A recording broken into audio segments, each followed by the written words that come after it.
bersama-sama masuk ke dalam hadirannya. Kita naikkan syukur bagi Dia yang layak terima segala pujian. Haleluya. Mari kita berikan pujian yang terbaik bagi Tuhan. Bersama-sama kita bersyukur di hadapan-Nya.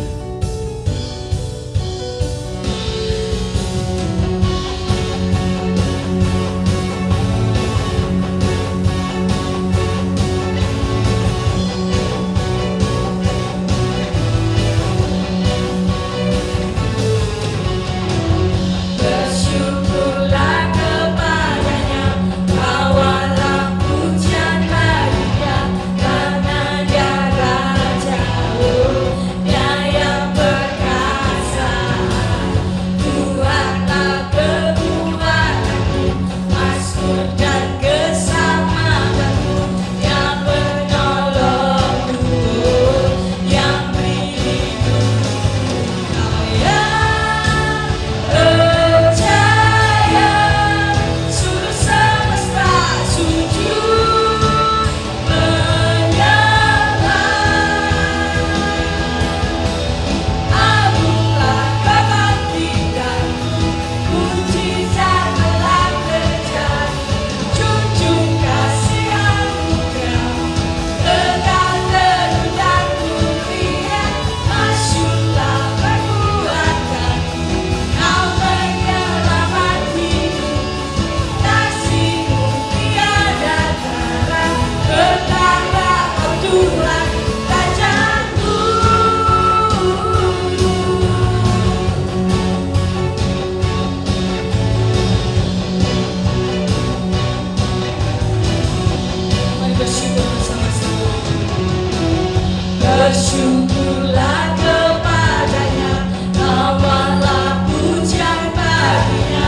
Engkau Tuhan.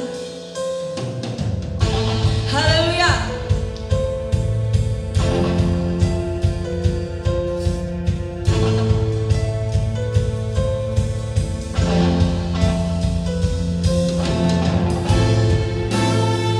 Segala pujian Kau layak terima Tuhan. Mari bersama-sama kita mau tinggikan Dia. Allah yang kuasanya tak tertandingi. Haleluya.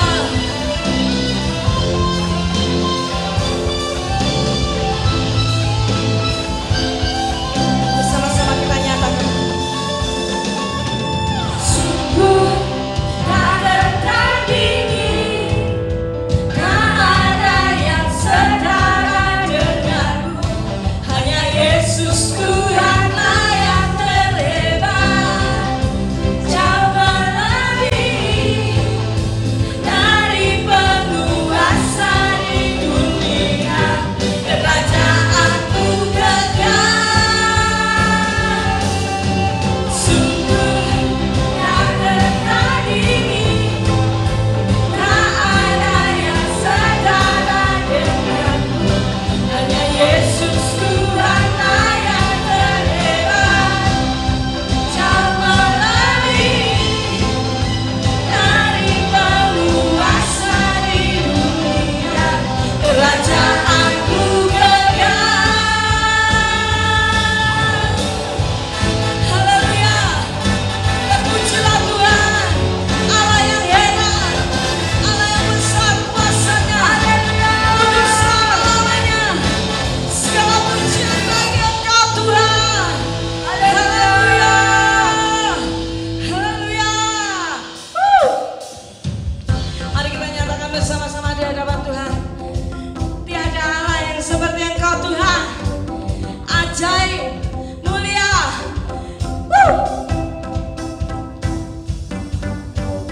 Tiada taranya, tiada bandingannya.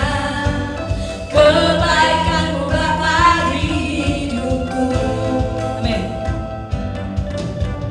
Mengubah segalanya, kasih yang ku terima tak tergantikan,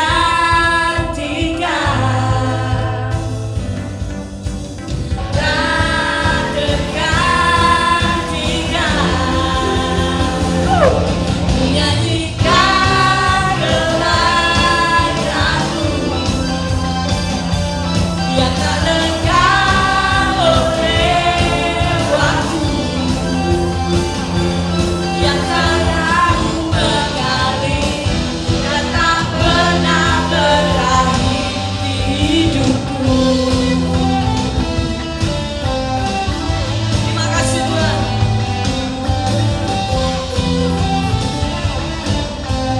Mari kita nyatakan bersama-sama. Tiada taranya, tiada bandingannya. Kebaikan-Mu Bapa di hidupku. Mengubah segalanya, kasih yang ku terima tak tergantikan. Katakan, tak tergantikan. Sama-sama nyanyikan kebaikan. Nyanyikan kebaikan-Mu yang tak lekang oleh waktu, yang selalu mengalir dan tak pernah berakhir. Menyanyikan kebaikan-Mu yang tak lekang oleh waktu, yang selalu mengalir dan tak pernah berakhir di hidupku. Haleluya. Bersama-sama kita nyanyikan. Dia sungguh Allah yang baik.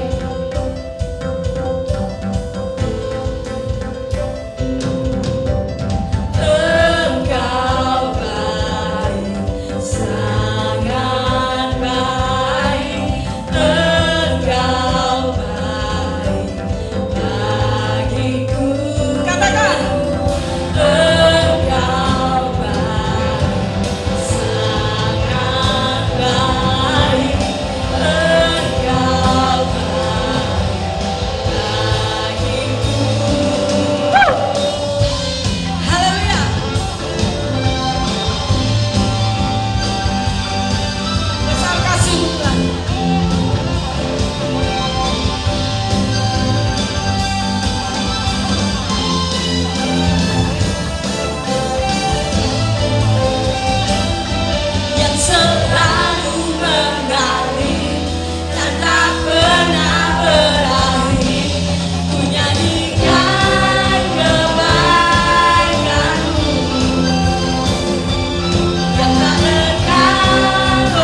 bersama saudara bahwa kasih-Nya yang mengubahkan kita, kasih-Nya yang membuat hidup kita berbeda. Tidak pernah sama lagi ketika kasih Tuhan menyentuh hidupmu. Tuhan sanggup pulihkan, Tuhan sanggup ubahkan. Mari kita muliakan Dia pagi hari ini. Segala kemuliaan hanya bagi Engkau Tuhan. Haleluya, haleluya.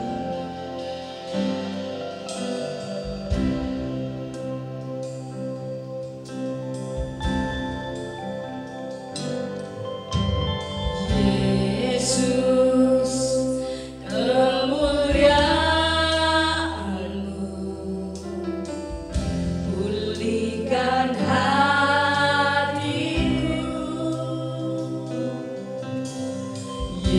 Yesus, kemuliaan-Mu berkati hidupku. Yesus, kemuliaan. Yesus, kemuliaan-Mu pulihkan hatiku. Yesus, kemuliaan-Mu berkati hidupku. Sky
kiranya Engkau menerima puji dan sembah yang telah kami naikkan pagi hari ini di hadapan-Mu.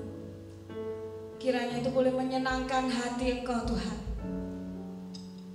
Tiba saatnya kami rindu mendengarkan kebenaran-Mu dinyatakan Tuhan. Isi hati-Mu disampaikan. Urapi hamba-Mu yang akan menyampaikannya ya Bapa. Taruhkan perkataan-Mu di dalam mulut bibirnya, hikmat-Mu di dalam hatinya. Dan biar setiap kami yang menerima boleh dengan percaya penuh, tidak ada keraguan sedikit pun akan kebenaran-Mu, tidak ada kebimbangan. Kami boleh menerima setiap kebenaran-Mu dan kami boleh melakukannya di dalam kehidupan kami. Terima kasih Tuhan. Di dalam nama Yesus kami siap menerima firman Tuhan. Haleluya. Amin.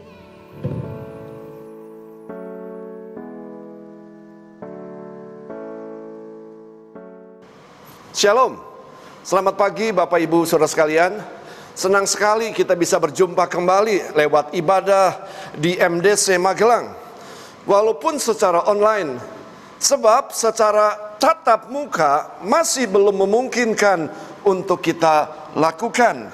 Bapak Ibu Saudara sekalian, saya percaya di situasi seperti ini justru kita bisa merasakan dan menikmati janji-janji Tuhan yang ajaib. Bukankah Dia berjanji bahwa sekali-kali Dia tidak akan pernah meninggalkan kita, dan sekali-kali Dia tidak akan pernah membiarkan kita, termasuk di situasi hari-hari ini, di situasi pandemi yang serba susah, namun bagi umat Tuhan akan dibedakan. Bapak Ibu Saudara sekalian, seringkali saya menyampaikan di dalam ibadah-ibadah yang lalu bahwa ibadah yang dilakukan secara online tidak mempengaruhi kehadiran Tuhan di tengah-tengah kita. Sebab sikap hati kitalah yang sangat menentukannya.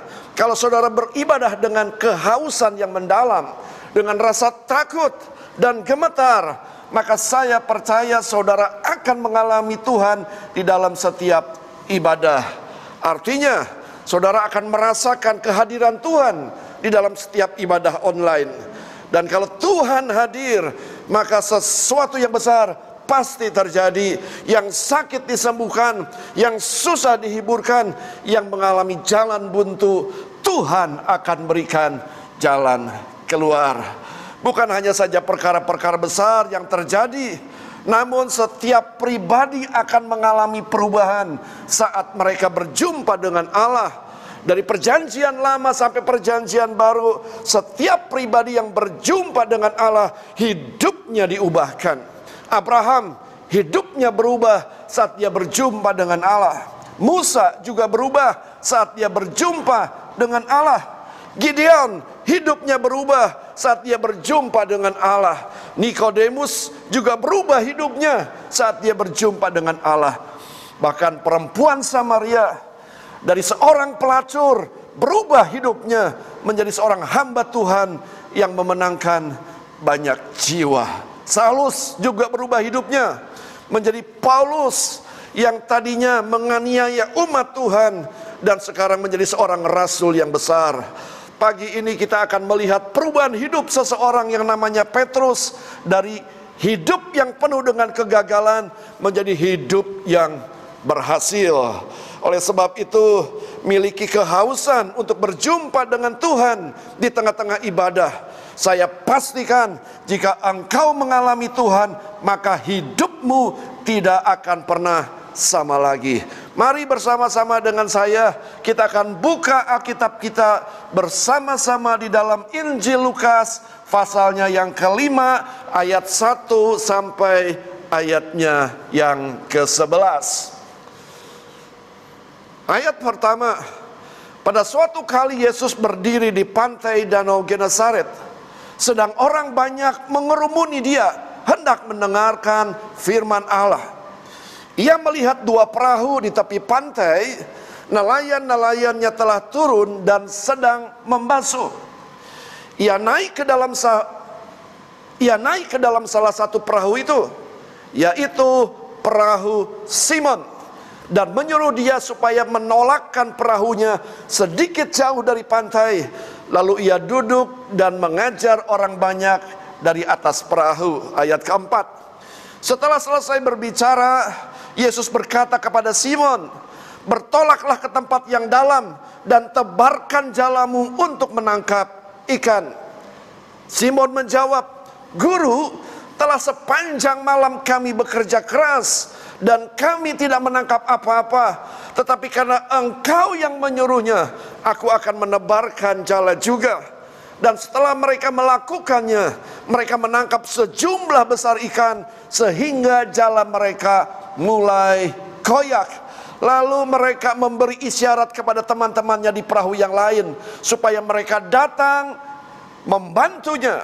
Dan mereka itu datang. Lalu mereka bersama-sama mengisi kedua perahu itu dengan ikan hingga hampir tenggelam. Ketika Simon Petrus melihat hal itu, ia pun tersungkur di depan Yesus dan berkata, "Tuhan, pergilah daripadaku, karena aku ini orang berdosa."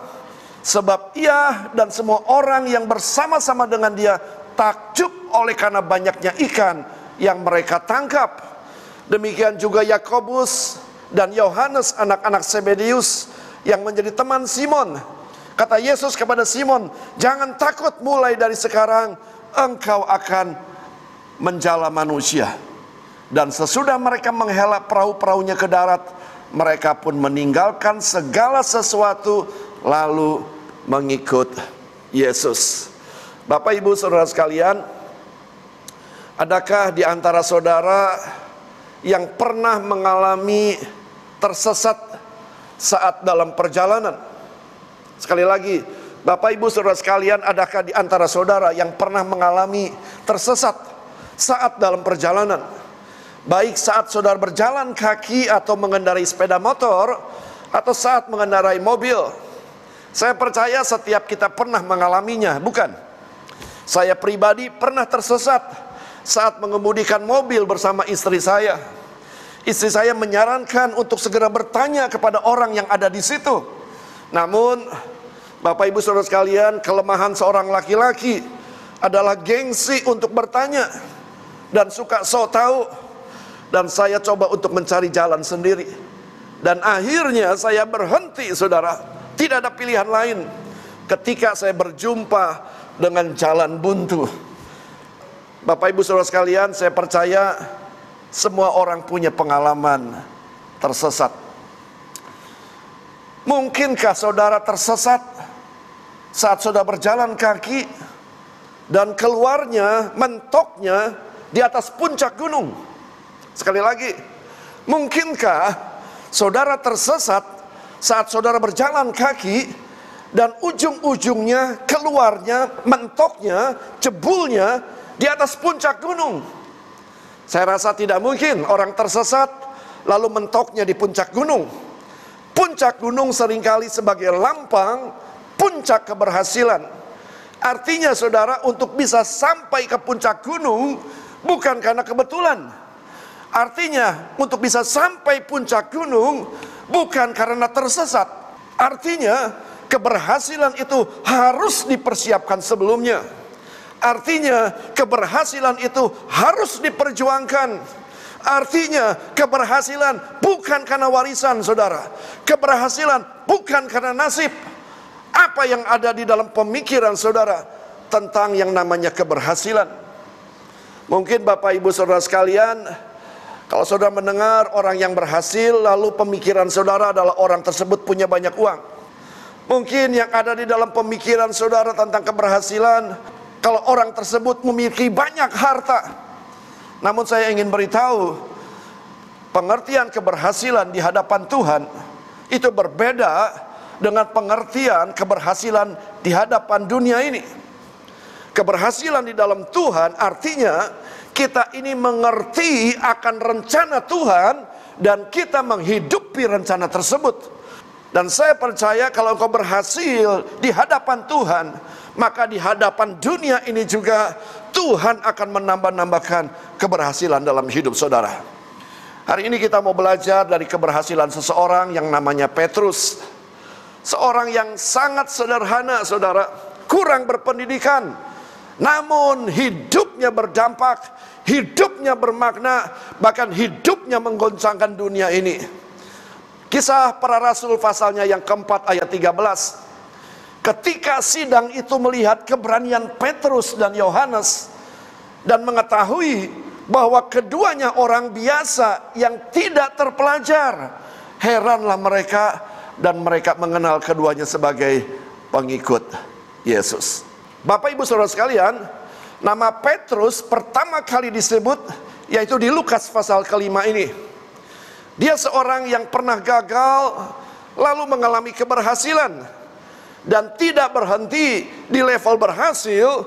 Dia terus merangkak, hidupnya berdampak, hidupnya menggoncangkan dunia, dan dia hidupnya finishing well. Bahkan saudara, sejarah gereja mencatat Petrus mati disalib. Namun karena dia merasa tidak layak, dia minta untuk disalib terbalik. Siapakah seorang yang namanya Simon Petrus? Sekali lagi, dia seorang yang tidak berpendidikan. Dengan jelas Alkitab mengatakan orang terheran-heran sebab Petrus ini orang yang tidak berpendidikan, saudara. Dari provinsi Yudea. Artinya nenek moyang mereka adalah nelayan-nelayan, saudara. Biasanya nelayan-nelayan mereka tidak berpendidikan. Bapak Ibu Saudara sekalian, pada saat itu Yesus menjumpai bukan satu-satunya perahu miliknya Petrus. Ada perahu yang lain di sana, saudara. Namun kenapa Yesus memilih untuk menggunakan perahunya Petrus? Saya percaya yang pertama itu karena anugerah. Kalau Tuhan bisa memakai perahunya Petrus, itu adalah perkenanan Tuhan.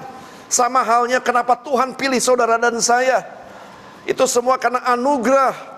Itu semua karena perkenanan Tuhan. Namun yang kedua, saudara, ada hal-hal tertentu yang membuat Yesus tertarik kepada Petrus, sehingga Yesus menggunakan perahunya Petrus dan mengubah kehidupannya Petrus. Yang pertama, saudara, Petrus dia adalah seorang yang pekerja keras.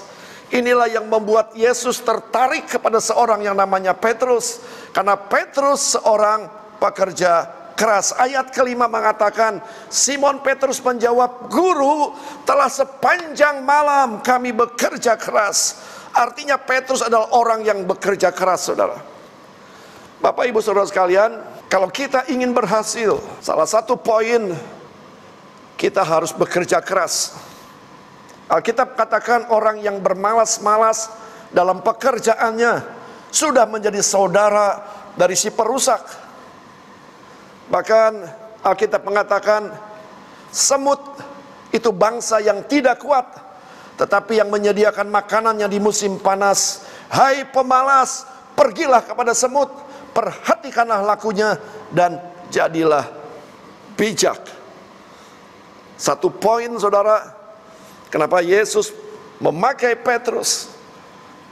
Di samping karena anugerah, namun Yesus memperhatikan ada satu karakter yang baik di dalam kehidupan Petrus yang membuat hati Yesus tertarik kepada Petrus, yaitu dia adalah seorang yang pekerja keras.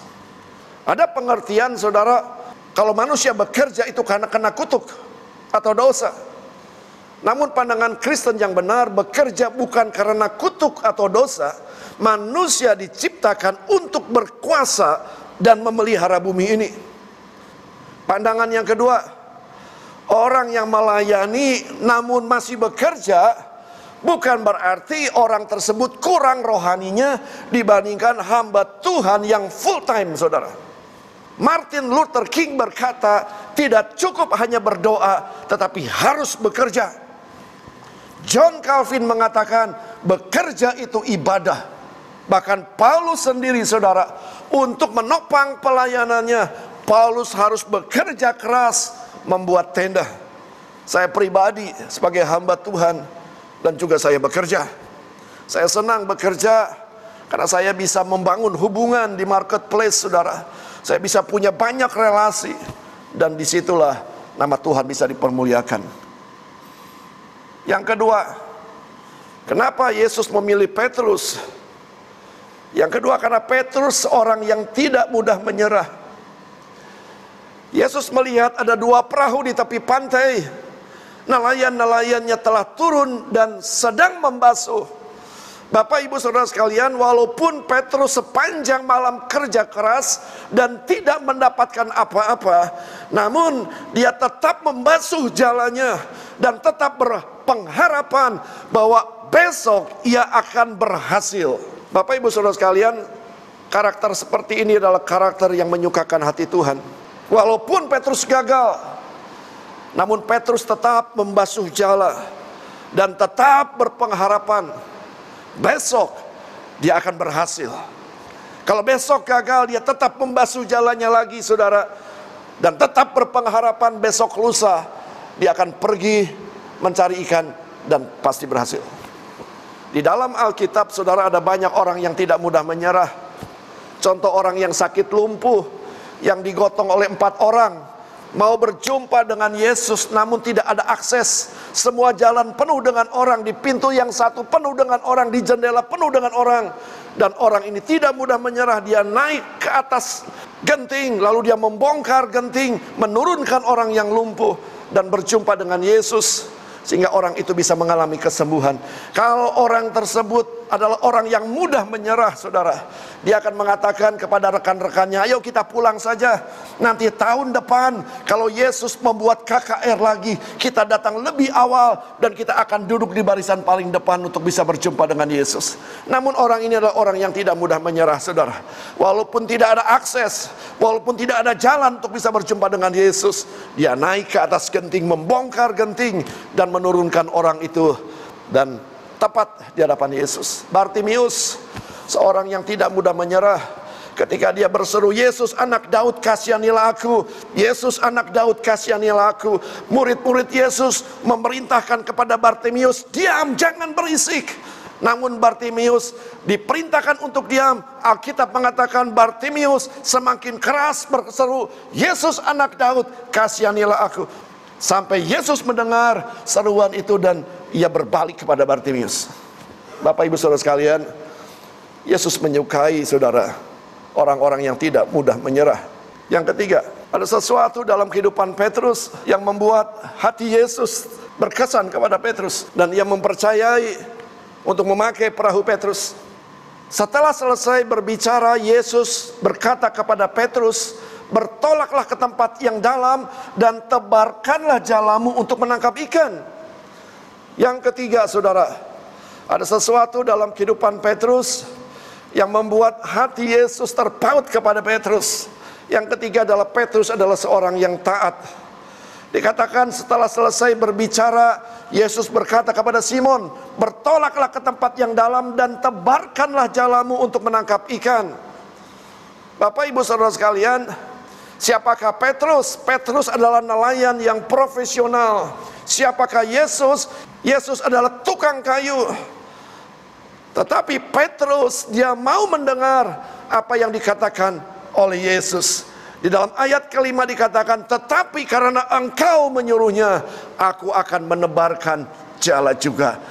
Jelas Petrus taat, saudara. Taat itu adalah mau mendengar apa yang Yesus katakan dan mau melakukannya. Yang keempat, Petrus seorang yang pandai membangun hubungan. Lalu mereka memberi isyarat kepada teman-temannya di perahu yang lain supaya mereka datang membantunya. Dan mereka itu datang, lalu mereka bersama-sama mengisi kedua perahu itu dengan ikan hingga hampir tenggelam. Bapak ibu saudara sekalian, yang keempat, saudara, Petrus adalah orang yang menghargai yang namanya relationship, saudara. Dia seorang yang pandai membangun hubungan. Oleh sebab itu Tuhan mempercayakan untuk memakai Petrus, karena dia sangat menghargai apa yang namanya relationship. Bapak ibu mungkin pernah mendengar tentang ilustrasi, ada seorang yang mengambil telur Raja Wali, lalu dia titipkan kepada seekor ayam untuk dierami. Dan ketika waktunya menetas, anak Raja Wali ini menetas bersama-sama dengan anak ayam. Saudara dikasih Tuhan, dan anak Raja Wali ini bergaul, saudara, dengan anak ayam. Dan itu yang membuat anak Raja Wali itu tidak bisa terbang. Bapak Ibu Saudara sekalian, kalau kita mau berhasil, kita harus ada di lingkungan orang-orang yang berhasil. Tentunya berhasil dalam hal-hal yang positif. Kalau kita ingin dipakai oleh Tuhan, tentunya kita juga harus ada di lingkungan orang-orang yang dipakai oleh Tuhan. Sebab orang-orang yang ada di sekitar kita itu akan menentukan apakah kita berhasil atau tidak, saudara.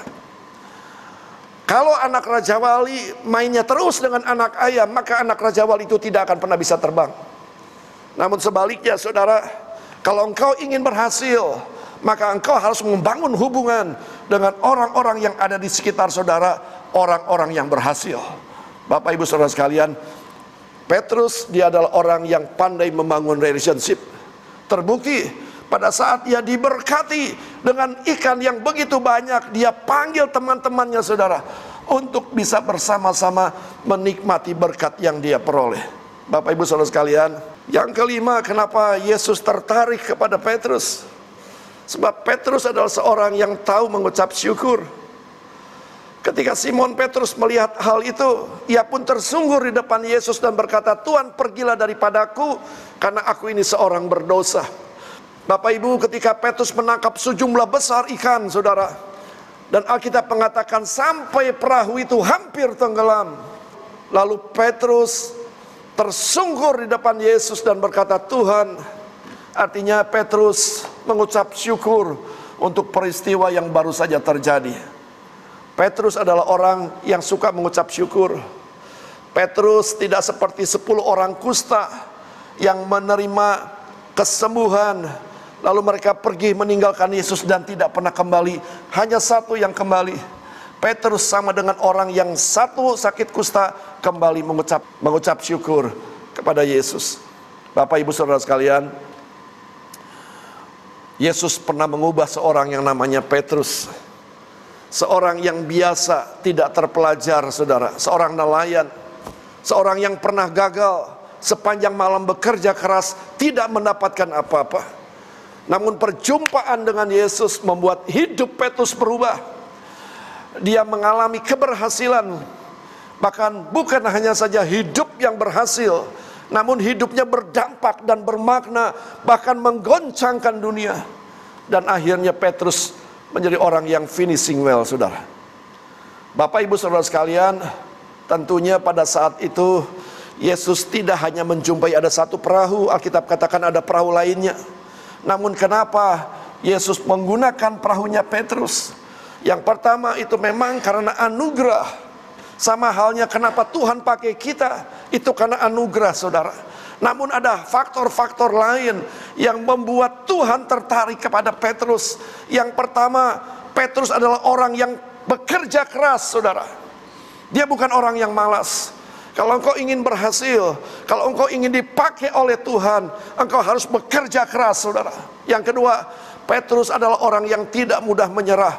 Walaupun dia gagal, dia tetap membasuh jalannya dan tetap berpengharapan bahwa di waktu-waktu yang akan datang, ia akan mengalami keberhasilan.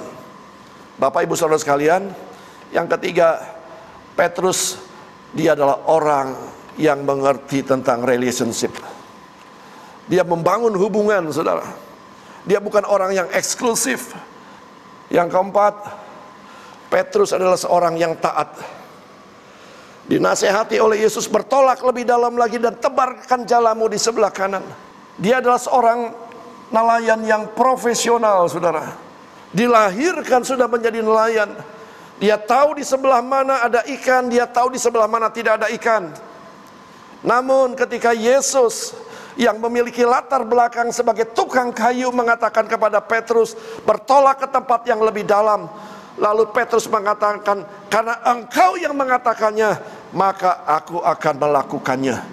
Petrus taat. Petrus mendengar dan melakukan apa yang diperintahkan oleh Tuhan Yesus. Dan yang terakhir, saudara, Petrus adalah orang yang suka mengucap syukur. Ketika dia menebarkan jalan dilakukan oleh Petrus. Petrus tersungkur mengucap syukur, saudara. Petrus tidak seperti 10 orang kusta yang disembuhkan lalu tidak pernah kembali lagi kepada Tuhan. Hanya 1 orang yang kembali bersyukur kepada Tuhan Yesus. Petrus adalah orang yang mengerti mengucap syukur. Saya percaya 4 hal ini juga bisa saudara alami dalam hidup ini untuk dipakai oleh Tuhan. Saya percaya Tuhan bisa mengubah sesuatu yang gagal menjadi sesuatu yang berhasil dan menjadi finishing well. Amin. Mari kita berdoa. Tuhan Yesus, kami bersyukur pagi hari ini untuk kebenaran firman Tuhan, di mana Engkau adalah Allah yang tidak pernah berubah. Engkau pernah mengubah seorang yang namanya Petrus, yang tidak terpelajar, yang hidup di dalam kegagalan, namun diubah oleh Tuhan menjadi orang yang berdampak, menjadi orang yang bisa menggoncangkan dunia, dan orang yang mengakhirinya dengan baik atau finishing well. Hamba bersyukur Tuhan, kalau Tuhan memilih Petrus oleh karena anugerah, sama halnya Tuhan sudah memilih kami juga untuk percaya kepada Engkau, untuk melayani Engkau. Namun kami ingin lebih lagi Tuhan.